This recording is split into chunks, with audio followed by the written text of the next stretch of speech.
নাফসা। জনাবে রাসূলুল্লাহ সাল্লাল্লাহু আলাইহি ওয়াসাল্লাম বলেন, ঈদের দিন একজন মানুষের সবচেয়ে বড় আমল কি? মা আমিলা দাবিয়্যুম মিন আমালিন ইয়াওমান নাহর আহাব্বা ইলাল্লাহ মিন ইহরাকিদ দাম। ঈদের দিন একজন মানুষের জন্য সবচেয়ে বড় আমল হচ্ছে আল্লাহর জন্য রক্ত প্রবাহিত করা। সেটা কিসের মাধ্যমে? কুরবানির জন্তুর মাধ্যমে। ফজিলত কি? রাসূল বলেন, ওয়া ইন্নাহু লায়াতি ইয়াওমাল কিয়ামাতি বিকুরুনিহা ওয়া আশআরিহা ওয়া আজলাফিহা। কিয়ামতের দিন যে জন্তু আপনি কুরবানি করবেন, এই জন্তু তার শিং নিয়ে, তার পশম নিয়ে, তার খুর নিয়ে আল্লাহর দরবারে হাজিরা দিবে। এর মানে ওই জন্তুটাকে আল্লাহ পরওয়ারদিগারে আলম কিয়ামতের দিন আবার আপনি যেরকম জন্তু কুরবানি করেছিলেন এর চাইতে মুঠা তাজা করে আপনার সামনে উঠাবেন। তাহলে বুঝা গেল কুরবানি হবে এমন এক জন্তু যেটার শিং থাকবে।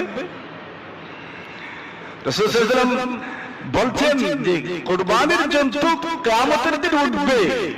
ওয়া ইন্নাহু লায়াতি ইয়াওমাল কিয়ামাতি বিকুরুনিহা ওয়া আশআরিহা ওয়া আজলাফিহা। শিং নিয়ে উঠবে। তাহলে বোঝা গেল কুরবানির জন্তুর শিং থাকলে তো সুন্দর লাগবে। এজন্য দেখেছি যারা কুরবানির জন্তু কিনেন তারা শিং দেখে কিনেন, যাতে সুন্দর একটা শিং, দুইটা শিং। এখন কথা হলো যদি কারো শিং হইই না, অনেক জন্তু আছে যে শিংই নাই, মূলত উঠেই নাই, বলছেন এমন জন্তু দিয়ে কুরবানি হবে, অসুবিধা নাই। যেই জন্তুর শিং মূলত উঠেই নাই এমন জন্তু দিয়ে কুরবানি হবে। কিন্তু যেই জন্তুর শিং ছিল কিন্তু ভেঙে গেছে, যদি বেশিরভাগ ভেঙে যায় তাহলে স্পষ্ট কথা যেটার শিং ছিল কিন্তু বেশিরভাগ ভেঙে গেছে, এটা অসুন্দর, দেখতে অসুন্দর লাগবে। বলছেন এমন জন্তু দিয়ে কুরবানি না করা চাই। হ্যাঁ, যদি বেশিরভাগ থাকে কিছু ভেঙে যায় তাহলে তার দ্বারা কুরবানি হবে, অসুবিধা নেই। ওয়া আশআরিহা ওয়া আজলাফিহা। বলছেন কিয়ামতের দিন এই কুরবানির জন্তু তার খুর নেই, তার পা থাকবে, তার খুর থাকবে, আল্লাহর দরবারে হাজিরা দিবে। এর দ্বারা বুঝতে পারলাম কুরবানির জন্তুর পাও ঠিক থাকতে হবে। কুরবানির জন্তুর পাও ঠিক থাকতে হবে। একটা জন্তুর যদি পা ঠিক থাকে, পা যদি সচল থাকে, তবেই তো জন্তুটা সুন্দর। আর যেই জন্তুর পা সুন্দর নয়, যেই জন্তু চলতে পারে না, যেই জন্তু হাঁটতে পারে না, এই জন্তুটা তো সুন্দরই নয়। এজন্য বলছেন যে আপনি যেই জন্তু কুরবানি করবেন তার যেন পাও ঠিক থাকে, চলতে যেন পারে। এখন যদি এমন হয় যে কোনো কারণবশত সে একটু ল্যাংড়া হয়ে গেছে, তবে এমন ল্যাংড়া যে সে নিজে হেঁটে হেঁটে আপনি যেখানে কুরবানি করবেন সেখান পর্যন্ত যদি যেতে পারে, তাহলে এমন ল্যাংড়া হলে অসুবিধা নেই, কুরবানি হয়ে যাবে। কিন্তু রুচির কথা আছে, এমন একটা জন্তু হওয়া দরকার যেই জন্তুটা খুব ভালোভাবে হেঁটে হেঁটে কুরবানির স্থান পর্যন্ত যেতে পারে, সুন্দর করে হাঁটতে পারে, এমন একটা জন্তু হওয়া চাই। যদি হয় না তাহলে মাসআলা হলো যদি সে হেঁটে হেঁটে কুরবানির স্থল পর্যন্ত পৌঁছতে পারে, এই পরিমাণ শক্তি যদি তার পায়ে থাকে, তাহলে এমন জন্তু দিয়েও কুরবানি হবে।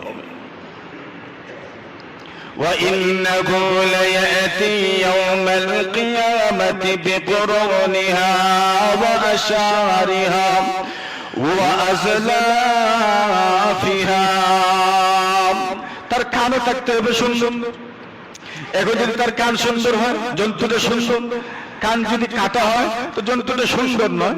এজন্য বলছেন যেই জন্তুর বেশিরভাগ কান নাই, যেই জন্তুর কান ছিল কেটে গেছে, অথবা বেশিরভাগ কেটে গেছে, অথবা তার লেজ ছিল কিন্তু কেটে গেছে, বেশিরভাগ কেটে গেছে, অথবা পুরোটাই কেটে গেছে, এমন জন্তু দিয়ে কুরবানি না করা চাই। এমন জন্তু দিয়ে কুরবানি হবে যেই জন্তুর লেজ আছে অথবা বেশিরভাগ আছে, এমন জন্তু দিয়ে কুরবানি হবে। ছাগল এবং গরুর 7 অংশের 1 অংশ, এখানে আমরা অনেকে কনফিউজ পড়ি, অসুবিধা নাই।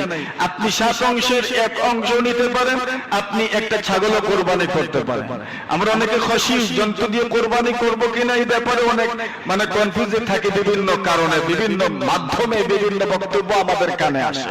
জনাবে রাসূল সাল্লাল্লাহু আলাইহি ওয়াসাল্লাম খাসি জন্তু দিয়ে কোরবানি করেছেন। জাবির ইবনে আব্দুল্লাহ রাদিয়াল্লাহু তাআলা আনহু বলেন, আমি দেখেছি জনাবে রাসূলুল্লাহ সাল্লাল্লাহু আলাইহি ওয়াসাল্লাম যাবাহা রাসূলুল্লাহ সাল্লাল্লাহু আলাইহি ওয়াসাল্লাম ইয়াউমাজ যাবহ কাবশাইনি আকরানাইনি আমলাহাইনি মাওজুআইন। জনাবে রাসূলুল্লাহ সাল্লাল্লাহু আলাইহি ওয়াসাল্লাম কুরবানির দিন এমন দুটি নর দুম্বা কোরবানি করেছেন, যার রং ছিল সাদা এবং কালো, দুইটার শিং ছিল, বড় দুইটা শিং ছিল এবং দুইটা খসি ছিল। খসি মানে তো বুঝেন, খসি কোন সময় হয় তাও তো আপনাদের জানা আছে। তার একটা নির্ধারিত এবং বিশেষ একটা অঙ্গকে বিকলাঙ্গ করে দেওয়া হয়, বিনষ্ট করে দেওয়া হয়, এর মাধ্যমেই জন্তুকে খাসি করা হয়। রাসূল সাল্লাল্লাহু আলাইহি ওয়াসাল্লাম এমন জন্তুইটার দুম্বাকে কুরবানি করেছেন। বিদায় অসুবিধা নেই, এমন দুম্বা কুরবানি করা যাবে, এমন ছাগল কুরবানি করা যাবে, দামা কুরবানি করা যাবে, যে কোনোটাই আপনি কুরবানি করতে পারেন আল্লাহর রাস্তায়, আল্লাহকে খুশি করার জন্য এই কুরবানি। জনাবে রাসূলুল্লাহ সাল্লাল্লাহু আলাইহি ওয়াসাল্লাম 10 বছর মদিনায় ছিলেন, প্রত্যেক বছর রাসূল সাল্লাল্লাহু আলাইহি ওয়াসাল্লাম কুরবানি করেছেন। এমনকি বিদায় হজ্জে জনাবে রাসূলুল্লাহ সাল্লাল্লাহু আলাইহি ওয়াসাল্লাম 100টি উট আল্লাহর দরবারে কুরবানি করেছেন।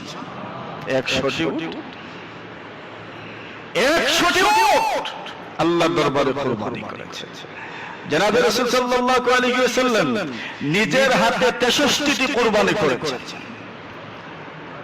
নিজের হাতে 63টি, আর বাকিগুলো আলী রাদিয়াল্লাহু তাআলার কাছে অন্যরা মিলে কুরবানি করেছেন। 100 পুরো হয়েছে, আর নিজের হাতে 63টি, আর 63 বছর বয়সে রাসূলের ইন্তেকাল। জনাবে রাসূল করিম সাল্লাল্লাহু আলাইহি ওয়াসাল্লাম বিদায় হজ্জে 100টি উট কুরবানি করেছেন, 63টি নিজের হাতে, আর 63 বছর বয়সে রাসূলুল্লাহ সাল্লাল্লাহু আলাইহি ওয়াসাল্লামের ইন্তেকাল। আর বিদায় হজ্জের পরে রাসূল সাল্লাল্লাহু আলাইহি ওয়াসাল্লামের ইন্তেকাল হয়েছে। এটা একটা মেসেজ ছিল। 63 বছর জিন্দেগিতে রাসূল সাল্লাল্লাহু আলাইহি ওয়াসাল্লামের ইন্তেকালের এক পূর্বাভাস ছিল। মুহতারাম হাজিরিন, যা থেকে আমরা বুঝতে পারলাম যে কুরবানি এটা চাপ প্রয়োগের কোনো আমল নয়, এটা হচ্ছে ইশকের আমল, মহব্বতের আমল। হজ মহব্বতের আমল, ইশকের আমল, প্রেমের আমল। কুরবানি করো প্রেমের আমল, ইশকের আমল, মহব্বতের আমল। যার দিলে আল্লাহর জন্য যতটুকু মহব্বত আছে, যার দিলে আল্লাহর যতটুকু প্রেম আছে, যার দিলে আল্লাহর যতটুকু ভালোবাসা আছে, সেই ভালোবাসার স্পিডেই আপনি কুরবানি করবেন। অথবা এই ভালোবাসা বৃথা হয়ে গেলে আপনি কুরবানি করবেন না। দুইটার একটা। সামর্থ্য থাকার পরে, আর সামর্থ্য নাই অসুবিধা নাই, সামর্থ্য যাদের নাই তাদের উপর কুরবানি তো ওয়াজিবই নয়। সামর্থ্য যাদের আছে, আমিও যদি কুরবানি করি না তাহলে বুঝতে হবে আমার দিলে আল্লাহর ভালোবাসার স্থান নেই। এজন্য যারা আমরা সচ্ছল স্বাবলম্বী নিয়ত করি আল্লাহর ওয়াস্তে কুরবানি করার জন্য, আমরা যারা সুযোগে থাকি, আল্লাহ পাক রব্বুল আলামিন সকলকে তার লক্ষ্য উদ্দেশ্য, মহান পরওয়ারদিগারে আলম তাকে তার লক্ষ্য পানে দুর্ভার গতিতে এগিয়ে নিয়ে যাক। অনেকেই বিভিন্ন মাধ্যমে আমাদের সাথে যোগাযোগ করছেন, বিভিন্ন সময় আপনার গরু ছাগল সম্পর্কে জিজ্ঞাসা করছেন। মনে হচ্ছে সকলেরই প্রস্তুতি আছে, প্রস্তুতি নিচ্ছেন। আল্লাহ পাক সকলকে তার পছন্দ মতো কুরবানির জন্তু মিলিয়ে দিক, সকলেই বলি আমিন। আল্লাহ পাক যাদের আমাদের তৌফিক আছে কুরবানি করার তৌফিক আল্লাহ পাক আমাদেরকে দান করুন। দেখেন, শুধু শুধু টাকা থাকলেই যে আমি কুরবানি করে নিব এমন কিন্তু নয়, তৌফিক চাইতে হবে আল্লাহ পাক রব্বুল আলামিনের কাছে। কত টাকাওয়ালা আছি কিন্তু কুরবানি করার তৌফিক হচ্ছে না কেন? আল্লাহ পাক তৌফিক দিচ্ছেন না। এজন্য আল্লাহ পাকের কাছে তৌফিক চাইতে হবে। আল্লাহ পাক আমাদেরকে তৌফিক দান করুন, আমিন। ওয়া আখিরু দাওয়ানা আনিল হামদুলিল্লাহি রাব্বিল আলামিন।